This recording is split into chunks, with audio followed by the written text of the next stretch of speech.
Hey, we're live. Welcome to Friday Sips Live. I am Mark, and this is once again Stand-In Dan. Dan had some grown-up things to do this afternoon, so you get stuck with me. And since yesterday was St. Patrick's Day, I thought we'd have an Irish theme today and make sure everything's working. Everything's working. We have an Irish theme today, so if you watch any of the videos we put up, you've probably run across one on the Redbreast 12. I really like Redbreast 12. It's an Irish pot still whiskey. We'll talk about what that means in a second. And I've bought quite a few of those bottles over the years. They, I think, retails around 60. I've always just found them on, I think that's why I bought it the first time. A fella at the liquor store here locally, Hazel's Max, recommended that whiskey, and I bought a bottle. It was on sale. I've always bought them on sale. I think I paid 40 or 45 for that batch, but I always wanted to try the Cask Strenght version, and that's what we're going to open today once we get rolling. So, sorry Dan doesn't get to join us today, but, you know, these things happen. So we're going to open this and taste it. Now, you also may be wondering, well, why is Mr. McKenna here? Well, Henry McKenna was born in Ireland, and I never missed a chance to talk about McKenna, and so it's still part of the Irish theme from yesterday. So there we go. So that's why we're here. That's why we're drinking Irish whiskey. Why don't we get to it? So Redbreast is, and I just recently figured out who owns Redbreast. It's a rather large company, and I've forgotten, but I'm sure somebody will notice that or note that. But the, hey Larry, the Irish pot still style, I think there's roughly 4 styles of Irish whiskey. You got your blended whiskey. They do single malts. They do blends of malts, and they do this thing called Irish pot still. And I think that started back when there was heavy taxes. There were heavy taxes on malt a couple hundred years ago. And in order to get around that, some of the Irish distillers would use some malted grain and some unmalted grain. So it's all malt, it's all barley, but only some of that barley's malted, whereas in a single malt, all of it has to be malted. And I think the style stuck, and it's a pretty popular style of Irish whiskey. I happen to like it. I haven't had a ton of them, but I think it lightens up the malt a little bit, gives it a little fruitier feel, and it's exciting. So this Cask Strength version comes in at 55.8%, I believe. Yep, 55.8%. This is batch 2, or batch number B2/19. I think I did buy it in 2019. I've had this bottle a while, hadn't opened it. Keep waiting for that occasion, and the occasion is that yesterday was St. Patrick's Day, and I need something to drink today, and you guys are fun, so we're going to do that. What else can I tell you about this? 12 years old, I believe aged in a mix of, a mix of ex-bourbon barrel and ex-sherry barrel, so the standard Redbreast has a pretty prominent sherry influence. Not finished.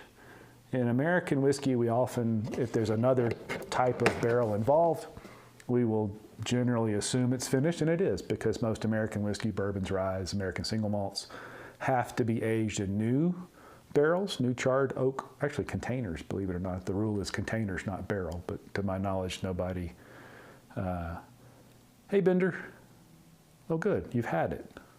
Excellent. We will confirm on my end in just a moment. But so aged in ex-bourbon barrels and ex-sherry barrels, and that's where the sherry influence comes from. I have not had the Cask Strength before, even though I've had this bottle for a long time. I've had plenty of the standards, so let's get this puppy open, and let's do that. And I didn't really want to drink out of the tiny glass, but I do want to support local stores and hope you guys do too. So I will use the Spirits, Wine, and Provision Mini Glencairn, Baby Glen, whatever. Ooh.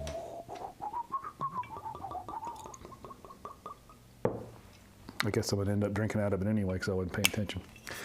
So there's that.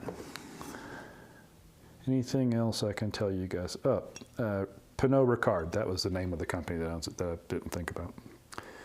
Triple distilled. All right, let's see. At 111.6 proof.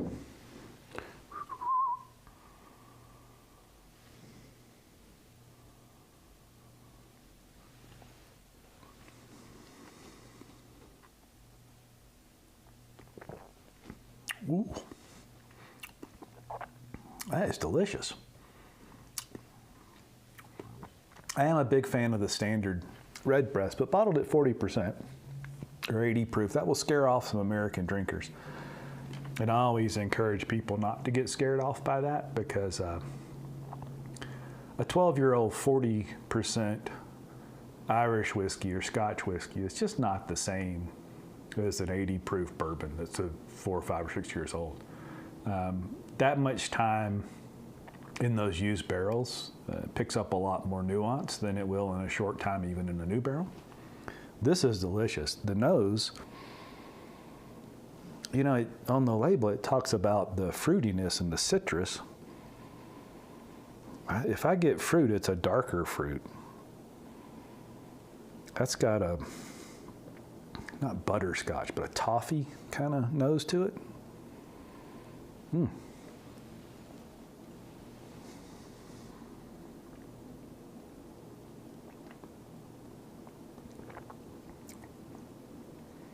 Now that, a lot of the fruit comes through on that, and it is brighter, but that, not super sweet, but candied. And I'm trying to think of it's an oak characteristic. It could just be the sherry in there, but that is delicious. Yeah, Larry, same thing around here. It's gone crazy in price. I don't know why Hazel's put the standard offering on sale a few months back. I don't know why they would do that in today's market, but they did, and I bought 3 of them. I've since let a whiskey friend buy one at the same price from me, so I've got that one left. I drank the other one already. These, the Cask Strength, I think, you know, when I used to think about buying them, they were in the $85, $90 range. I think they've gone over 100 now. I got that one on sale as well at Hazel's for 60, I think, and I was not going to pass it up at 60. Get you a look at the label up close there. The finish is just delicious on that. It's nutty. It's kind of a candied or a sherry with a nut note to it. Not pecans, but maybe walnuts or something. That is just delightful. Bender, have you had so you've had both, I'm guessing, from that, or just the Cask Strength?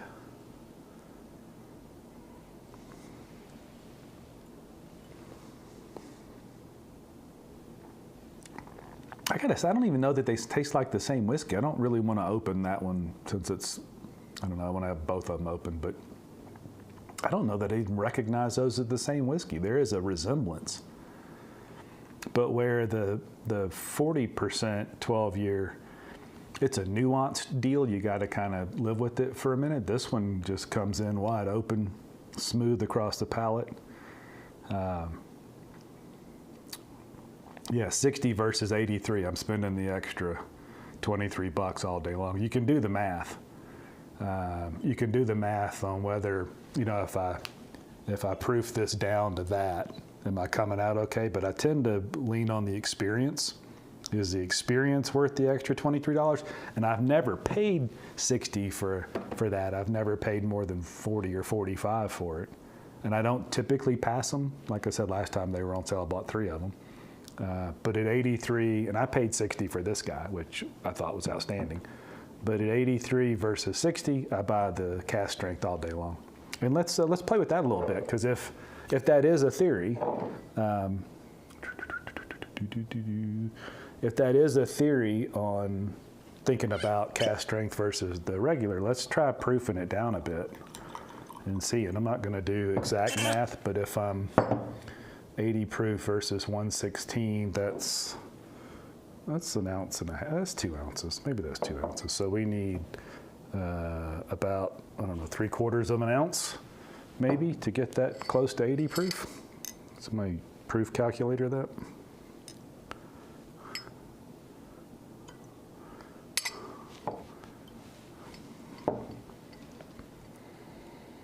Well, I did all that grief and then didn't turn the wrong thing on. Dan's not here to remind me that I'm not doing the right thing.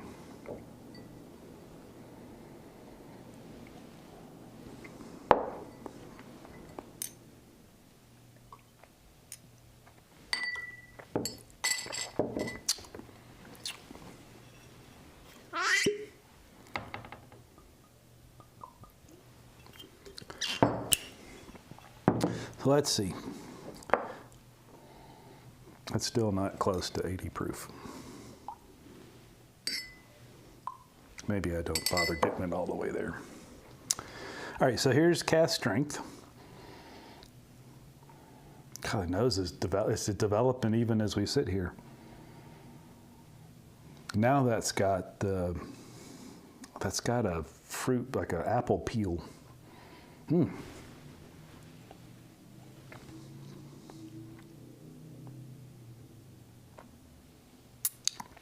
Yeah, if they remove the age statement, maybe that changes it. That's weird that they'd remove the Cask Strength age statement and not the proof down age statement. I don't know the filtration piece of this. Let's see.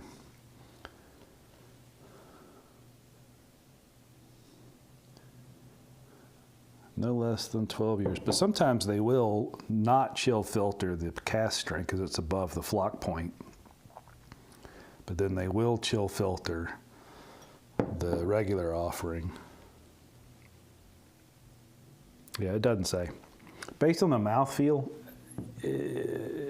I think the difference in what the mouth feels like is proof, not necessarily filtration. But that'd be interesting if they do that. All right, so I've watered this one down. I put maybe an ounce, not even an ounce, maybe a half an ounce of water in here. I could have been more scientific about it.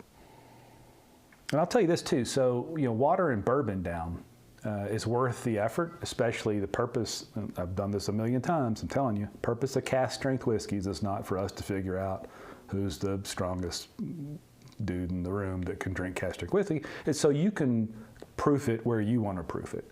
So I always will play with proof, especially if it's a new whiskey that I haven't had and it's at Cask Strength or anything over 100 proof. I'll play with water in it. I find though that single malt scotches and Irish whiskeys, full malt whiskeys tend to respond more to small amounts of water. It typically will bring out all sorts of things you didn't taste before. I think with American high proof whiskeys, I tend to lean towards, let me just pour it and set it on the counter. Ends up being my favorite way. Like Booker's is that way with Dan. It's that way. I'll pour Booker's and leave it on the counter for 10 or 15 minutes and let it, I don't know, burn off some alcohol or whatever.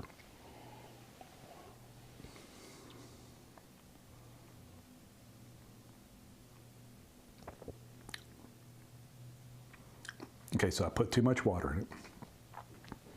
But still, and I might be down in the 80s at this point, that is still a richer feel than the regular 12-year. Pre-proofed. Of course, I can't proof it with the water they would proof it with. This is the best I can do. So the nose is kind of gone at that lower proof. And I must be down in the 80s at this point.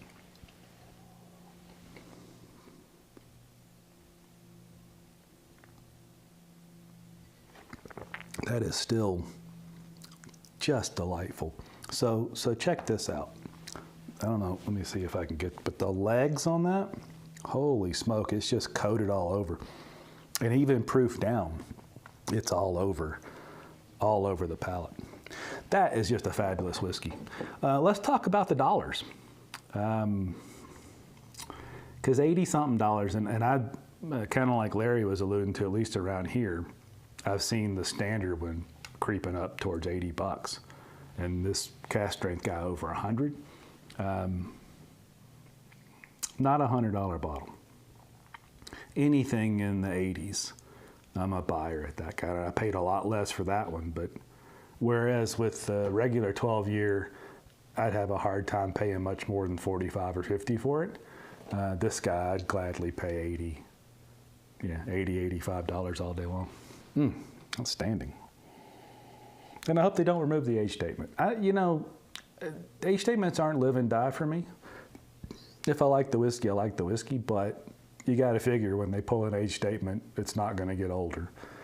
So they're going to slip some younger whiskey in there, which I'd be surprised. Bender, where do you get that impression? Are you following Irish whiskey closer than I do, which is not close at all? Generally, the Irish whiskey in my house is Redbreast, and there's a inexpensive bottle of Bushmills under the coffee maker in case I get a wild hair to have an Irish coffee, and that way I can sneak the bottle out and nobody knows any the wiser that I just put a bunch of whiskey in my coffee.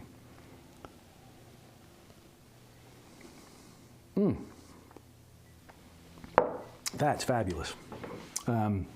Although when I sipped it after a couple drops of water, it was probably better. God, there is just confectionery.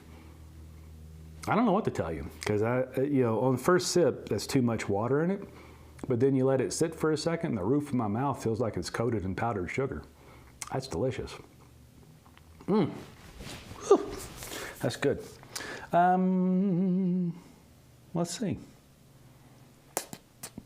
Well, that's our Irish whiskey experiment. I think if somewhere in the middle is the answer for me, at least first blush. So it's really good, just neat. But that glass was quite tasty with a couple of drips of water, maybe a quarter ounce of water in it. That might be the place I start next time we hit that bottle. I can tell you this too, my wife likes this whiskey a lot. So when she gets home this evening, not only will she be extremely excited that I've been sitting here drinking all day, she will want some of that whiskey and she will enjoy it. Let's see. Oh, well, you heard it on YouTube. Everything you hear on YouTube is correct, right? Sure. Okay, well, good. You know what? I brought the McKenna out, and I haven't opened one of these in a long time. Let's have an informal poll between the two folks that have commented. Should we open a bottle of McKenna 10-year-old bottled in bond? I only have, I think, 8 of these left. Let's see. You might not be surprised that a Whiskey Geek has a small spreadsheet that keeps track of bottles like this. I have not been into that spreadsheet in quite some time. Okay, let's see. 2, 3, 4, 5, 6, 7, 8, 9. I have 9 of these left in the cabinet. I have 2 barrel 4374s. This is barrel 6602, which went in the barrel March 24th. Let's do this one, because this is kind of, it's March. It's not the 24th, but it will be, hell, it wasn't even St. Patrick's Day. That was yesterday. So you guys tell me, shall we open it? Yes, we shall. A small spreadsheet. Larry, you know how geeky I get about stuff like that. There's a small spreadsheet that keeps track of the McKennas that I bought. I did not keep track of over the years, because I've certainly bought more than just these. I have not kept track of my average price. I'm going to guess my average price of these guys is in the $35 range. I stopped buying them at about $45, and I only bought a couple at $45. Most of these I bought at $25 or $30. So, but if you don't know, Larry knows, my dad drank Henry McKenna. This October, my dad will have been gone 18 years, and so I drink some McKenna on his behalf. I keep some of the regular 80 proof on the shelf and generally open a handle of it for that. And yes, open. Okay, cool, we're gonna open it. And he has a spreadsheet. I have lots of spreadsheets. I have here's the spreadsheet that was the weird experiment. Let's see. In 2020, I put myself on a $1,000 whiskey budget for the year. I don't even know if I kept that one. I think I did. And so, whiskey budget 2020. So I kept track of every dollar. I'm sure you guys can't read that, but that's not really the point, that I spent in 2020. And I'm not an animal, so this was not a budget for alcohol. This was a budget for sipping whiskey, for nerd whiskey, for geek whiskey, because frankly, it had gotten a little out of control. It had gotten kind of goofy. I don't know how much money I spent in 2019, but it was a pile. And so I kept track of it. And yeah, 80 proof last night. I like that. Dan hates the stuff. It reminds me of my dad. It's the closest thing. Dad had no idea this existed. Most of what he drank would have been 86 proof 6-year-old Henry McKenna. I haven't been able to find any of that. It's the one Dusty I'd pay money for. So if anybody runs across one, especially those old ceramic jugs, let me know. But anyway, I put myself on a $1,000 budget just to see, because I felt like I was kind of wasting family money. And I did it. I spent no more than $1,000. I thought I bought some good bottles. It really didn't feel like a great burden. And then in 2021, I kept track of it, but I did not have a budget. I just kept track of it. And last year, let's see. I don't know where that went. It was around, I'm not going to say, it was more than $1,000. By the way, while we're talking, also in 2021, I did 100 push-ups every day in 2021. That's 36,500 push-ups, which is not whiskey related, but I'm pretty proud of it. I never had a New Year's resolution. It really wasn't that. Just on New Year's Day, I thought, I wonder if I can do 100 push-ups every day. So the first day it took me, 4 sets of 25 spaced out over the day. Not whiskey related. But anyway, I spent a lot more in 2021. 2022, I'm not keeping track. I'm just trying not to be an idiot, which is a difficult thing for me. So let's see. We're going to open this. Let's open it. Funny enough. Open bottles too, yeah. I never really kept track of the, we have extra.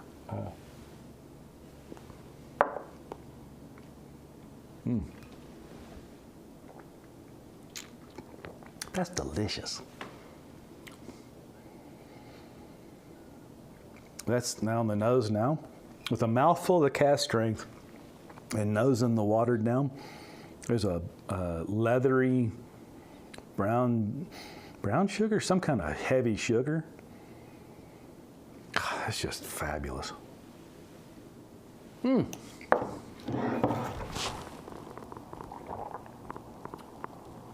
Actually, I'm staring at the label.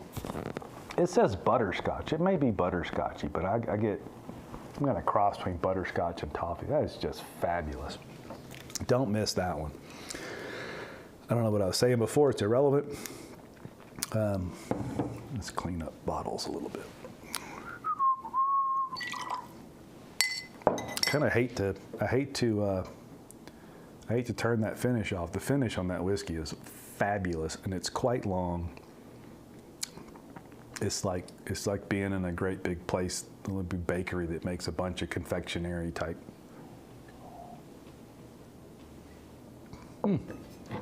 So McKenna, Dad would have drank some pre-Heaven Hill McKenna, mostly post-Heaven Hill McKenna, but where they were still using up the stocks they bought. And at the time, in the, what would have been by the time I knew what was going on in the early 80s, mid 80s, by the time I turned 16 in 83, anytime we went anywhere, we were looking out of state. We were looking for McKenna because you couldn't buy it in Alabama at the time. And anytime, once I got of age and was roaming the country, I had instructions to go look for Henry McKenna whiskey, which in retrospect is kind of funny. And I did not do a good job with the pull tab. There we go. So Heaven Hill whiskey is interesting with me. So the Elijah Craig barrel proof, I never have cared for. I have come to develop a theory that I really like Heaven Hill whiskey up until, the bourbon that is, Heaven Hill bourbon, up until around 10 years old. At which point, to me, it gets too bitter. There's just too much bitter oak on the finish, and I just don't like it. And I've kind of stopped buying the Elijah Craig barrel proofs. I see them all the time. Saw some this week, 2 days ago, in a store in Laramie, Wyoming. They had a pile of them. I just passed. And frankly, they're too expensive at around $85, those were. People are paying more for them. I don't get that. I'm going to test that theory. In fact, I may test it soon because I've got this open at 10 years. The Heaven Hill Bottled and Bond 7-year, every bottle I've had, fabulous. I've only had probably, 3 or 4 of them. Delicious, 7 years old. Never had a bad McKenna. I've had some okay ones, but I've also, some of these barrels have absolutely blown my mind. And yeah, there's a dad connection, so I'm biased, but I've never had a 12-year-old Elijah Craig barrel proof that blew me away. They're all kind of, it's kind of bitter. At some point, about halfway through the bottle, I go, maybe this one's okay. But by the end of the bottle, I'm back to, it's kind of bitter. I just don't like them. I have a bottle of Elijah Craig 18 that when we opened it, I thought was amazing. The more I tasted it, the more I thought, no, it's just there. And frankly, I think that's why they proofed that down to 90, to try and thwart some of that. An 18-year-old Elijah Craig whiskey at barrel proof, I think it'd be so bitter nobody'd drink it. But what do I know?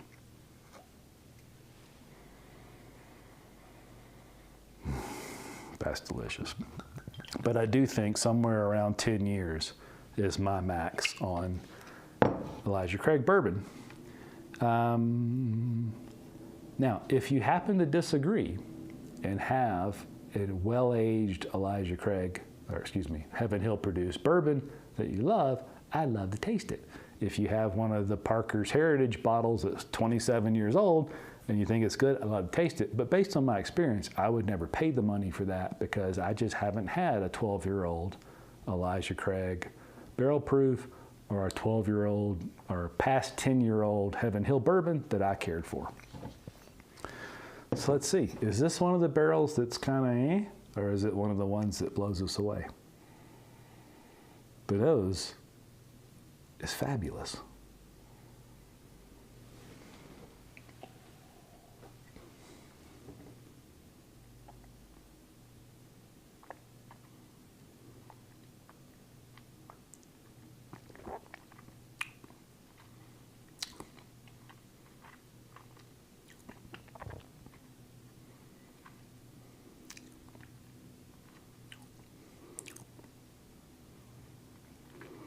That's pretty darn tasty. I'm glad you guys talked me into opening this bottle.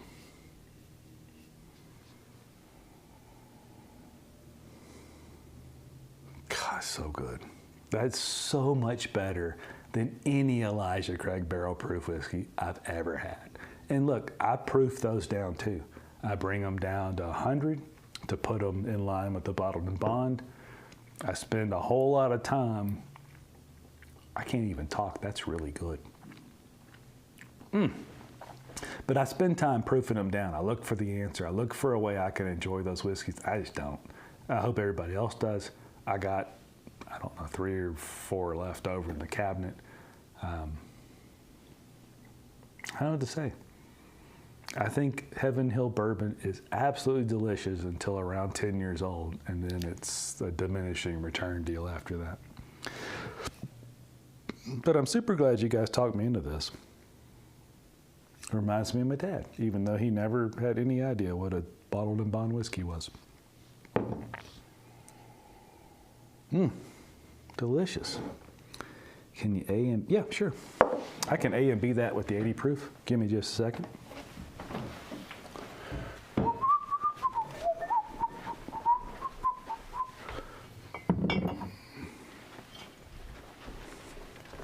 And I got a handle that actually still has a handle, which is a rare thing. Let me get a fresh glass too.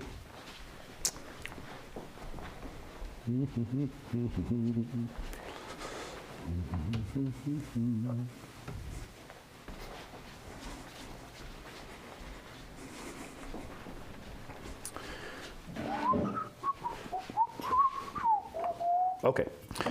So there's our handle of Henry McKenna, and I gotta say, day job, I work kind of adjacent to marketing, and I think it still says it on these bottles.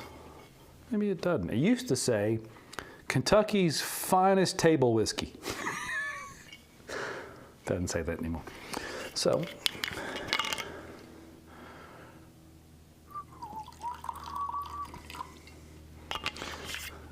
color-wise, they're actually kind of similar. So if we look at that color-wise, oh, let's see. Let me make that's the 80 proof.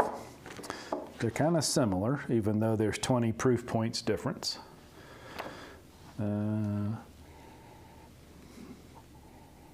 Nose-wise, it definitely smells younger. I guess I shouldn't put that right in the middle of the thing. So we're talking about, you know, when you got a Kentucky straight bourbon, if it is not at least 4 years old, it has to carry an age statement. This one does not, so it's at least 4 years old. I'm gonna guess that at the point this gets to be 4, they've cordoned off some barrels that just aren't ever gonna be wonderful. And the minute they turn 4 years old, they're in those bottles. So what I guess to be 4, there's definitely more of the char oak on the front of this. And what we know to be 10, at least 10, there's this rich, sweet oakness to it that is definitely not there. Now, we're 20 proof points apart.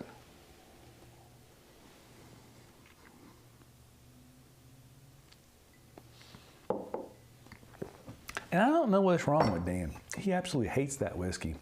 There's nothing offensive about that to me. It is definitely thinner, definitely probably younger, but you don't know. I mean, with Heaven Hill, they're putting hundreds of barrels a day probably away. It doesn't necessarily mean the barrels weren't bad. It just means, I'm sure as they cull through those, they get to certain stages. And I guess today, probably one of the first notable stages is, you know, at 4 years old, does it feel like it's got more life to it than it lives, and it ends up being Heaven Hill Bottled and Bond 7 or whatever. But there's just nothing wrong with that. Now, I'll give Dan this. There's a brief moment of youth. It's a little grassy or grainy. There's a little bit of char left on it where it just hadn't had enough time to move in and out of the wood yet.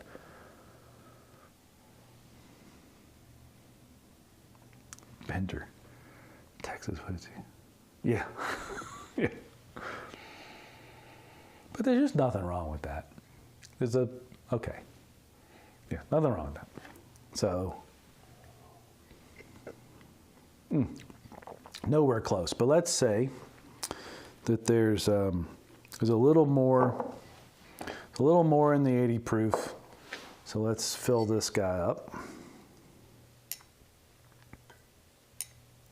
I guess before we do that, let me say, Larry, on the A and B test, if I came to your house or somebody's house and they had a bottle of Henry McKenna 80 proof and I drank it, I'm happy. Now, I probably would go ahead and throw it on some ice and just let it melt and have some whiskey-ish type or whiskey-shaped type whiskey. That'd be lovely. If we think about proofing down something like a 10-year-old whiskey, I mean, we're still dealing with 10-year-old whiskey versus probably 4 or 5. I mean, there's a resemblance, but it's not the same. And I don't know if I've got the proof right.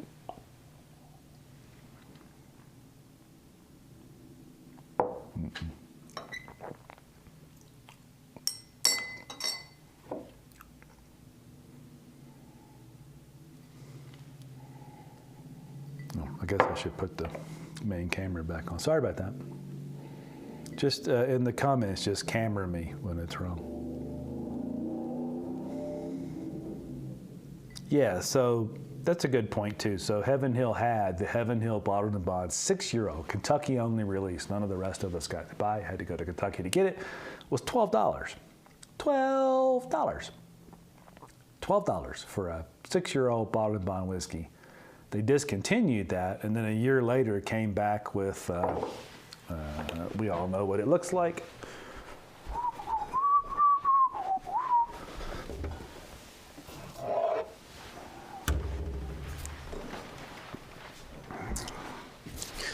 A year later it came back with this guy, the 7-year-old Bottled and Bond.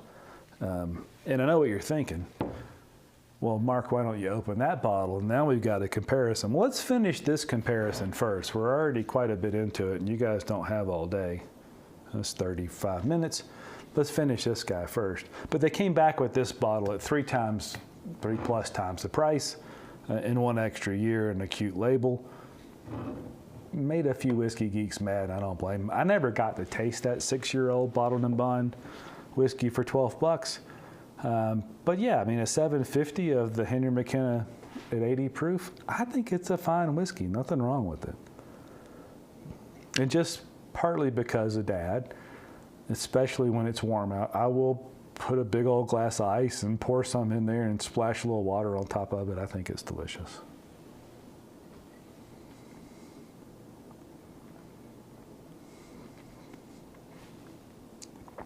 But to be fair, I don't think I can put enough water in the 10-year-old to make it as thin as the 80 proof Henry McKenna. So it's just, I mean, you just can't make up double the age or more than double the age. And it reminds me of my daddy. And when he gave me a big hug and rubbed his whiskers on my face, I could smell the whiskey on his breath, and it was lovely. So I don't mind it at all.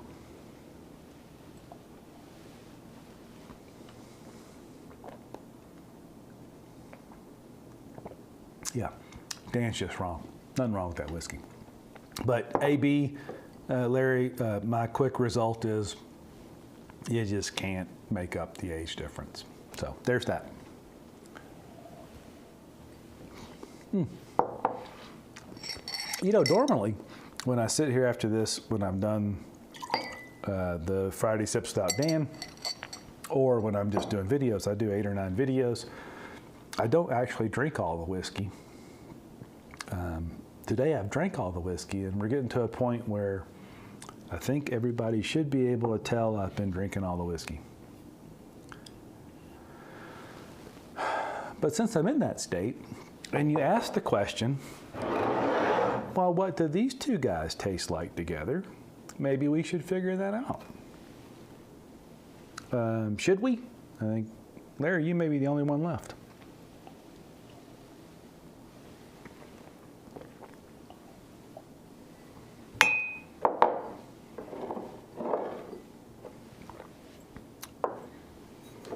I think we should. So this bottle's been there forever. I paid too much for it because I'd had a little falling out with a local liquor store. And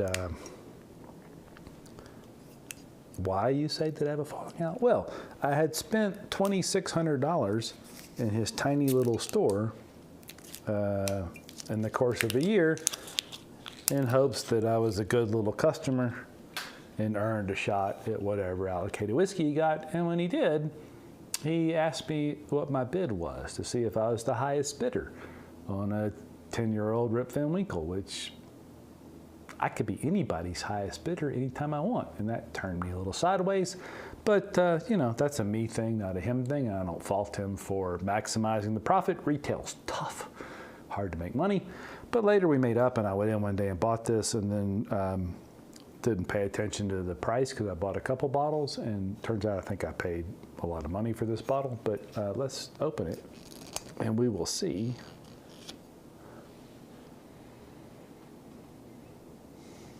The academic, exactly. It's an academic exercise. I cannot stand in the way of academic progress in the whiskey realm. So it's open now.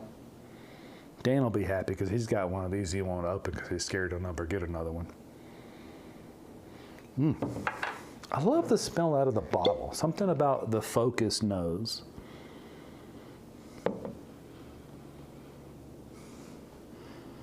And while we're talking about this, if any whiskey geeks ever talk to you about the neck pour being different, they're stupid.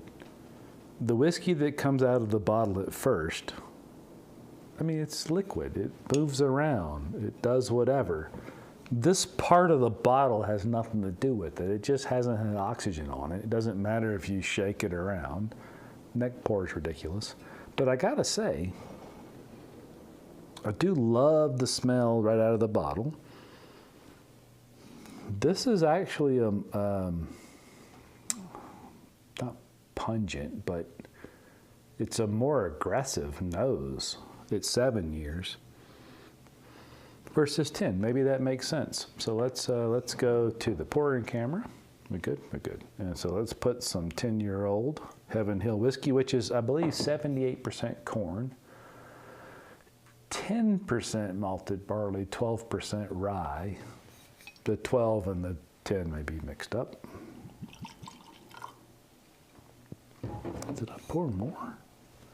Could have poured more. All right, let's put the bottles on because I'm getting to that point where I might knock a bottle off the table.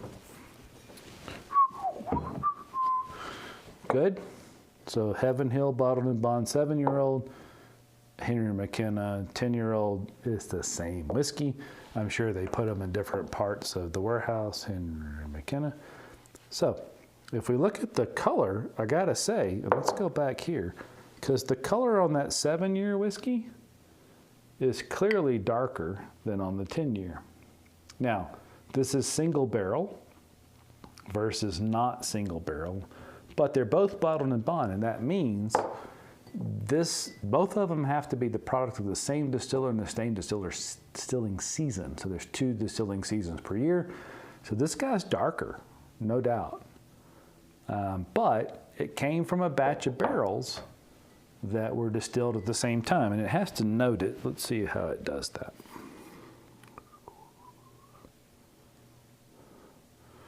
I don't see that it actually gives you the distilling season, which it is supposed to.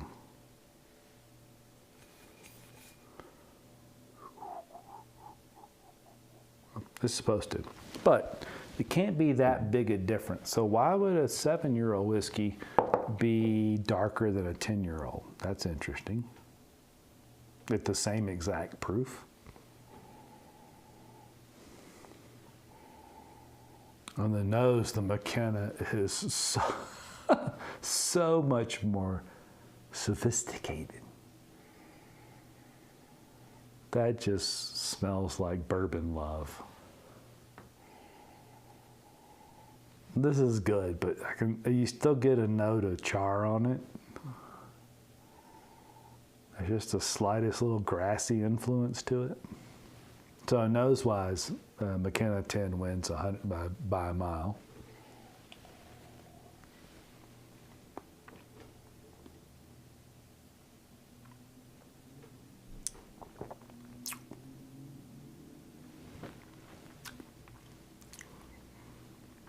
That's quite tasty. Could be. I think the barrels are all the same when they go in. Larry says different barrel chars.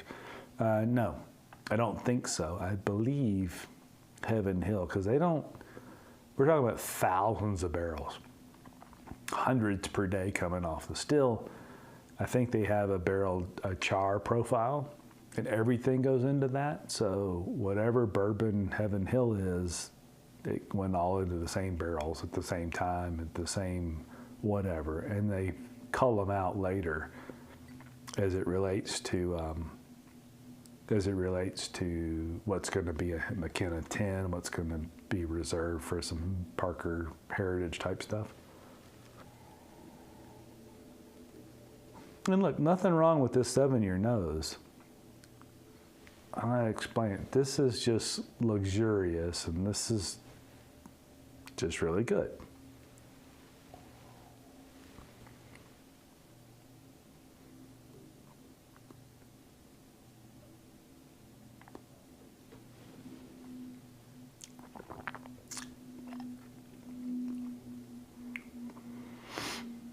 So that drink's hotter, same exact proof, but it drinks noticeably hotter.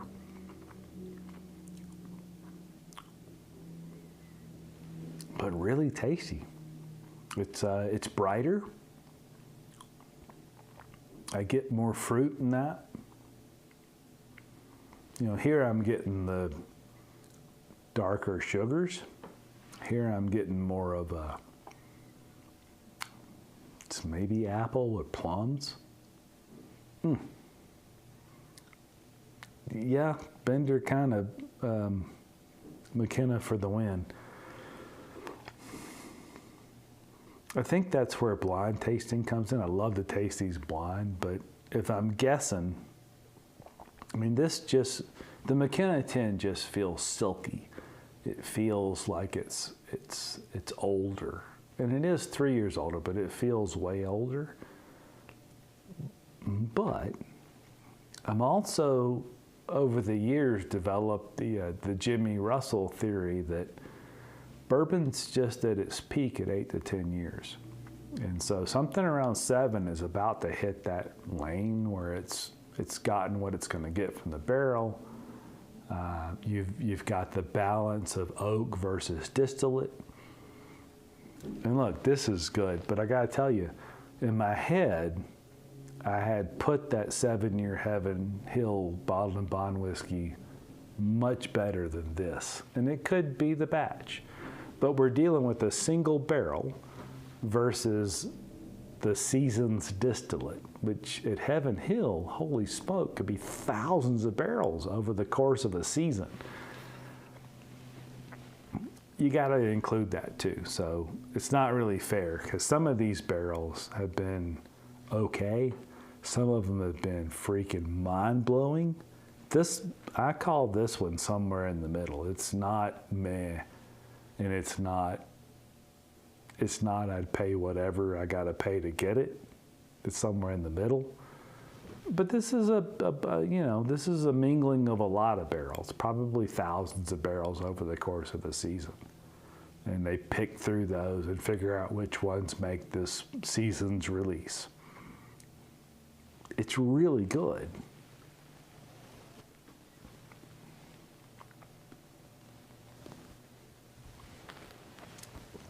And if I wasn't drinking them side by side, I'd be super happy, even if I paid, and I did. I wasn't paying attention.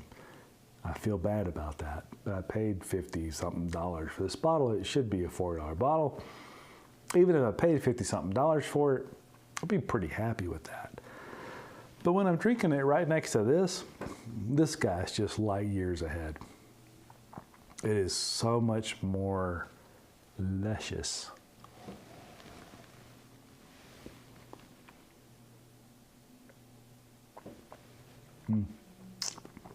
Yeah, side by side, not even close.